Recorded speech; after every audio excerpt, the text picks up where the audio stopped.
Well, the original seeds were really sown during the Melancholy and Infinite Sadness, which came out in 1995. The band had never really been about image, and we didn't really have an image yet. So I sort of struck upon the idea that I would wear this costume, with the Zero shirt, and it became kind of a thing, and then I started wearing it at every concert. I didn't intend for it to be a permanent thing, but it became sort of a character in and of itself.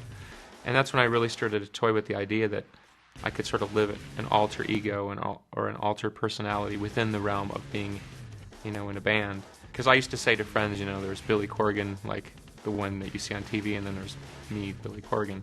And so that sort of split personality sort of started to come more into my life.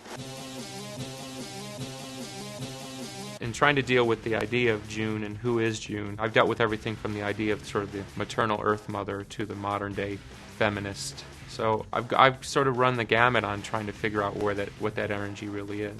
Because every person on Earth looks for their sort of partner. And in some ways, looking for a partner is looking for your mirror. But as you know, when you look in a mirror, you don't see your true reflection, you're seeing the reverse of your reflection. So there's a certain sort of yearning for trying to find yourself in someone else, and at the same time trying to find an opposite reflection to tell you about who you really are. So even in the story, June embodies what he wants to believe he is and who he wants to see. That's why she just can't be any average girl, because an average girl would make him feel average. So she has to be sort of edgy, she has to be beautiful, she has to possess something that he also wants to possess in and of himself.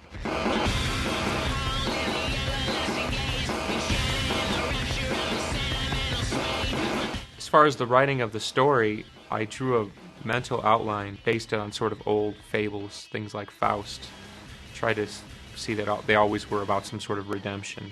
The basic story is the idea that someone has everything in the world that you're supposed to have, fame and money and power and success, and you're on TV and all these things, but there's sort of an empty, hollow feeling.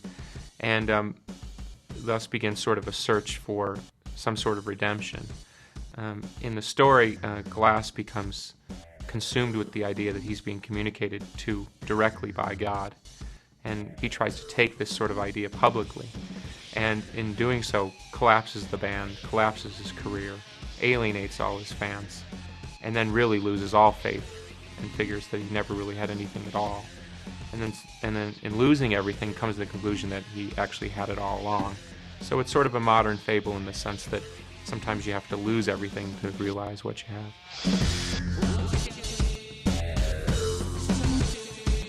I think that when you get into a world of illusion, which fame is essentially sort of an illusionary trick, you begin to deceive yourself and think that what you're doing or what you have to say has much more validity and much more import than it really does.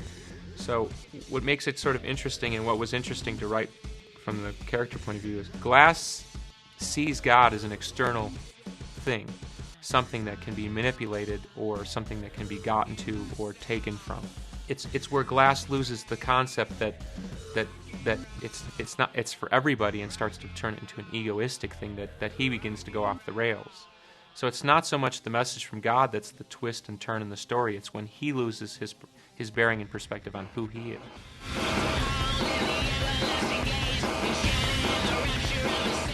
It's really a strange thing to put yourself in the middle of a story that's really bigger than you, that really, although you're telling a story in a way autobiographically so of your band and your own life, you're really telling a lot of other people's stories. So it's been very weird to stick myself in the middle of a story that actually confronts that, because I'm living it all the time. It's not something I can just walk away from.